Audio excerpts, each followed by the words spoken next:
السلام علیکم ورحمۃ اللہ وبرکاتہ۔ معزز دوستو، میں ثناء اللہ صادق تیمی اور ایک اہم ترین سماجی ادارے سوشل انسٹیٹیوشن شادی سے متعلق آپ سے بات کرنے کی کوشش ہوگی۔ کچھ ضروری باتیں ہیں اس سلسلے میں جن پہ توجہ صرف کرنی ضروری ہے۔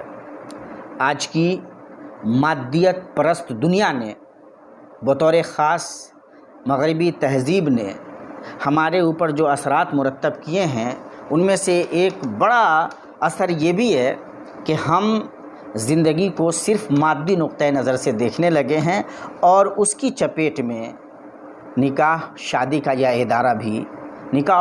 یہ ادارہ بھی آیا ہے اور اس کے بڑے دور رس نتائج سامنے آ رہے ہیں۔ بڑے خراب قسم کے نتائج اثرات مرتب ہو رہے ہیں اور مسلم معاشرہ عجیب و غریب قسم کی خرابیوں سے دوچار ہو رہا ہے۔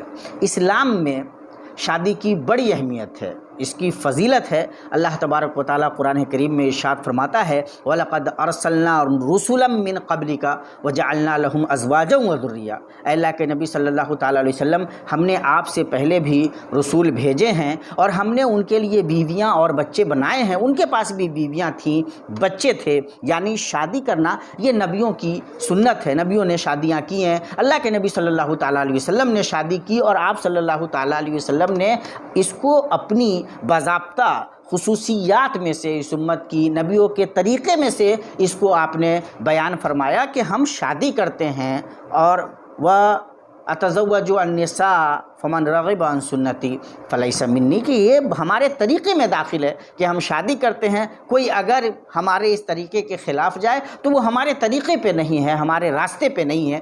یہ اہمیت اسلام میں اس کی ہے اور اللہ تبارک و تعالیٰ نے قرآن حکیم میں اس کو دراصل اپنی نشانیوں میں سے بتایا۔ وَمِنْ آیَاتِهِ أَنْ خَلَقَ لَكُم مِّنْ أَنفُسِكُمْ أَزْوَاجًا لِتَسْكُنُوا إِلَيْهَا وَجَعَلَ بَيْنَكُم مَّوَدَّةً وَرَحْمَةً۔ یہ اللہ تبارک و تعالیٰ کی نشانیوں میں سے ہے کہ اللہ تبارک و تعالیٰ نے تمہیں میں سے تمہاری بیویاں بھی پیدا کی اور اللہ تبارک و تعالیٰ نے تمہارے درمیان محبت و مودت ڈال دی۔ یہ بڑی اہم بات ہے، لیکن افسوسناک بات یہ ہے کہ اس طرف ہماری توجہ نہیں جاتی۔ شادی سے متعلق یہ بڑی ضروری بات ہے کہ هو الذی خلقکم من نفس واحدۃ وجعل منها زوجها لیسکن الیہا۔ اللہ تبارک و تعالیٰ نے ایک نفس سے تمہیں پیدا کیا اور اللہ تبارک و تعالیٰ نے اس کا جوڑا بنایا تاکہ ایک دوسرے سے سکون حاصل کریں۔ اسلامی نقطۂ نظر سے یہ نبیوں کا طریقہ ہے کہ شادی ہو، اس سے بال بچے ہوتے ہیں جو زندگی کا سکھ بنتے ہیں اور انسان اپنی ذاتی زندگی میں سکون و اطمینان کی دولت سے مالا مال ہوتا ہے اور یہ شادی اہم ترین ذریعہ ہے۔ اسلام میں بال بچوں کا ہونا یہ اللہ تبارک و تعالیٰ کی نعمت ہے۔ المال والبنون زینت الحیات الدنیا، یہ دنیاوی زندگی کی زینت ہے، مال اور بچے۔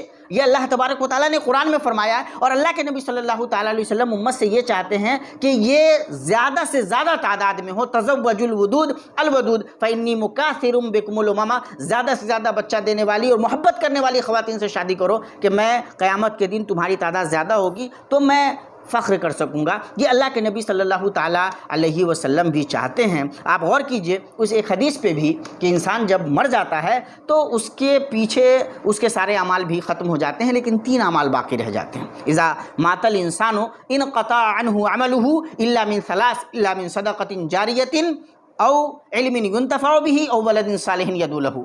یہ مسلم شریف کی روایت ہے کہ انسان جب مر جاتا ہے تو اس کے سارے اعمال ختم ہو جاتے ہیں سوائے صدقہ جاریہ کے، سوائے اس علم کے جو اس نے پیچھے چھوڑا ہے، اس سے لوگ فائدہ اٹھا رہے ہیں، یا نیک اولاد کے جو اس کے لیے دعائیں کرے۔ تو یہ نیک اولاد دراصل اسی شادی کے، اسی نکاح سے ممکن ہے۔ اس بارے میں جو افسوسناک بات ہے وہ یہ ہے کہ ہم دن بدن مادہ پرستانہ ذہن کے تحت شادی کو وہ اہمیت نہیں دے رہے ہیں جو اہمیت ہمیں دینی چاہیے اور جو وقت پہ شادی ہو جانی چاہیے۔ ہم تاخیر پہ تاخیر کرتے چلے جاتے ہیں، کریئر بنا رہے ہیں تو یہ کر رہے ہیں تو وہ کر رہے ہیں، اور اس چکر میں جو خطرات لاحق ہوتے ہیں، جو پریشانیاں اور جو برائیاں لاحق ہوتی ہیں، ان پہ ہماری توجہ نہیں جاتی۔ ایک مسلمان ہونے کی حیثیت سے اور ایک انسان ہونے کی حیثیت سے بھی یہ ذمہ داری ہے کہ ہم وقت پہ شادی کریں۔ اللہ تبارک و تعالیٰ دیکھیے یہ حکم دے رہا ہے اور یہ اس حکم پہ بہت زیادہ توجہ دینے کی ضرورت ہے۔ وَأَنْكِحُوا الْأَيَامَ مِنْكُمْ وَالصَّالِحِينَ مِنْ عِبَادِكُمْ وَإِمَائِكُمْ إِنْ يَكُونُوا فُقَرَاءَ يُغْنِهُمُ اللَّهُ مِنْ فَضْلِهِ وَاللَّهُ وَاسِعٌ عَلِيمٌ، کہ جو لوگ تم میں ایسے مرد جن کی شادی نہیں ہوئی ہے، جن کے پاس بیوی نہیں ہے، ایسی خواتین جن کے پاس شوہر نہیں ہے، ان کی شادی کرا دو. ایسے غلام تمہارے جن کی شادی نہیں ہوئی ہے، ایسی لونڈیاں جن کی شادی نہیں، ان کی شادی کرا دو. اگر وہ غریب ہوں گے، فقیر ہوں گے، اللہ تبارک و تعالیٰ اپنے فضل و کرم سے ان کو مالدار کر دے گا. گویا شادی دراصل ایک مالداری کا بھی راستہ ہے، اور اسلاف کے بارے میں آتا ہے کہ وہ شادی کرتے تھے کہ مالدار ہو جائیں. ہمارے یہاں بالکل برعکس طور پہ ہم اس بات سے ڈرتے ہیں کہ شادی کریں گے تو خرچ کہاں سے آئے گا، کیسے زندگی کی ضروریات پوری کریں گے. یہ بڑی عجیب و غریب بات ہے کہ اسی معاملے میں آ کر کے ہمیں یہ بات یاد آتی ہے، بلکہ زندگی کے دوسرے تمام معاملات میں یاد بھی نہیں آتی. جبکہ یہ معاملہ ایسا ہے جس بارے میں اللہ پاک یہ فرما رہے ہیں اِن یکونوا فقراء یغنیہم اللہ من فضلہ، کہ اگر وہ فقیر بھی ہوں گے تو اللہ تبارک و تعالیٰ اپنے فضل و کرم سے انہیں مالدار کر دے گا. شادی دراصل مالداری کا راستہ ہے. اللہ تبارک و تعالیٰ رزق کے دروازے کھول دیتا ہے، اور یہ تجربے کی بات ہے کہ آدمی جب شادی کرتا ہے تو اللہ تبارک و تعالیٰ بہت سارے راستے اس کے لیے ہموار کر دیتا ہے. چونکہ آدمی شادی کے ساتھ ہی بہت ساری خرابیوں سے بچتا ہے. اللہ کے نبی صلی اللہ تعالیٰ علیہ وسلم ارشاد فرماتے ہیں یا معاشر الشباب من استطاع منکم الباءۃ فلیتزوج فإنہ اغض للبصر واحسن للفرج ومن لم یستطع فعلیہ بالصوم فإنہ لہ وجاء. اے جوانوں، تمہیں سے جو شادی کی ضروریات اور اس کے اخراجات پورا کر سکتا ہو اس کو شادی کرنا چاہیے، اس لیے کہ یہ نگاہوں کی حفاظت کرتی ہے، شرمگاہ کی حفاظت کرتی ہے، نگاہوں کو نیچا رکھتی ہے.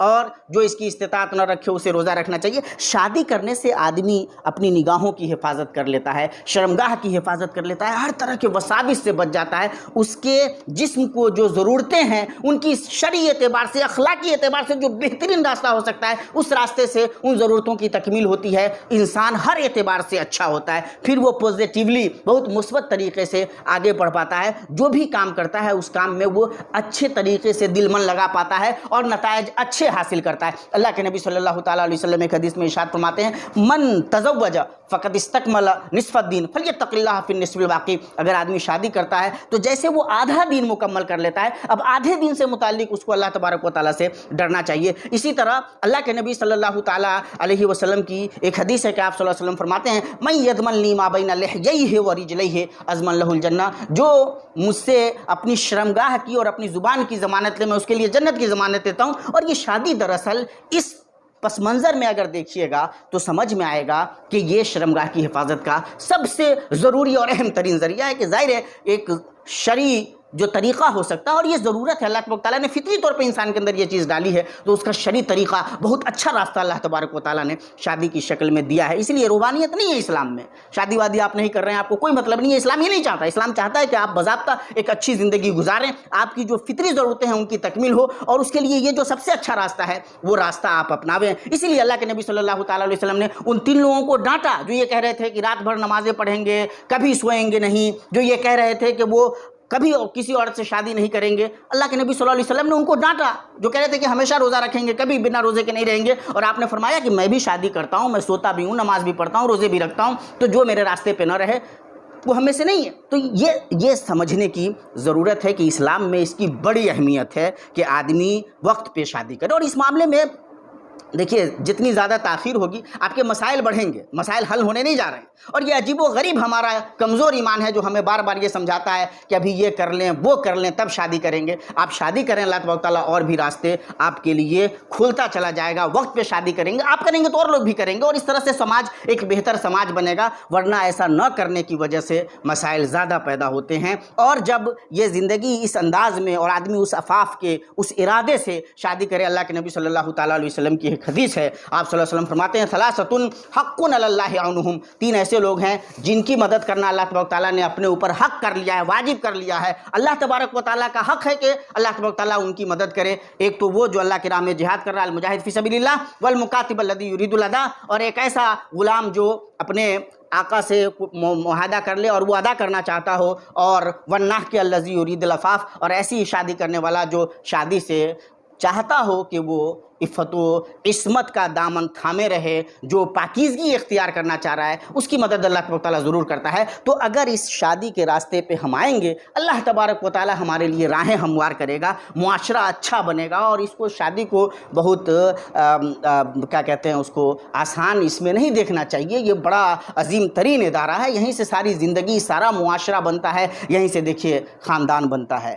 یہیں سے پھر رشتہ داری بنتی ہے، یہیں سے وراثت کے معاملات آتے ہیں، یہیں سے یہ زندگی میں جو عفت و عصمت کا تصور ہے اور جو پوری زندگی حسب نسب کا تصور ہے، یہ سارے تصورات اسی سے جڑتے ہیں۔ اس لیے جو دن بدن ہمارے معاشرے میں شادی کو لے کر کے بے اعتنائی بڑھ رہی ہے، یا وہ والدین جو بار بار اپنے بال بچوں کو یہ بنا لو وہ بنا لو، یہ کر لو وہ کر لو تب شادی کرنا، یہ دراصل والدین بھی اپنے بچوں کے لیے اچھا نہیں سوچ رہے ہیں۔ انہیں یہ سمجھنا چاہیے کہ شادی بھی انسان کی دوسری ضرورتوں کی طرح ایک اہم ترین ضرورت ہے، اس لیے یہ ضرورت ایسی ہے کہ بہت شدید بھی ہے۔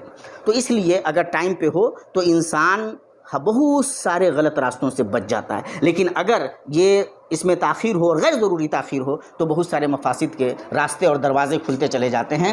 اس لیے گزارش یہ ہے کہ ان حقائق کو سامنے رکھتے ہوئے ہم شادی کے معاملے میں دیر نہ کریں، تاخیر سے کام نہ لیں۔ ایک بات اور سوچئے کہ اگر آپ بہت زیادہ دیر سے شادی کریں گے تو آپ کو یہ وقت کب ملے گا جب آپ اپنے بال بچوں کی صحیح کفالت کر پائیں گے، ان کی صحیح تربیت کر پائیں گے، ان کی تعلیم اور بقیہ جو دوسرے معاملات ہیں ان کی آپ درست طریقے سے ادائیگی کر پائیں گے۔ تو ان تمام زاویوں سے بہتر راستہ یہ ہے کہ شادی وقت پہ ہو۔ اگر والدین نہیں مان رہے ہیں تو آپ تھوڑی سی جرأت دکھلاویں اور انشاءاللہ کوشش کریں، اور دیکھیے جب سلیقے سے کوشش کریں گے اللہ تبارک و تعالیٰ راستہ نکال دے گا۔ اللہ تبارک و تعالیٰ سے دعا ہے کہ اللہ تبارک و تعالیٰ ہمیں ان حقائق کو سمجھنے کی توفیق عطا فرمائے اور جلد شادی کے معاملے میں جلدی کرنے کی توفیق دے۔ والسلام علیکم ورحمۃ اللہ وبرکاتہ۔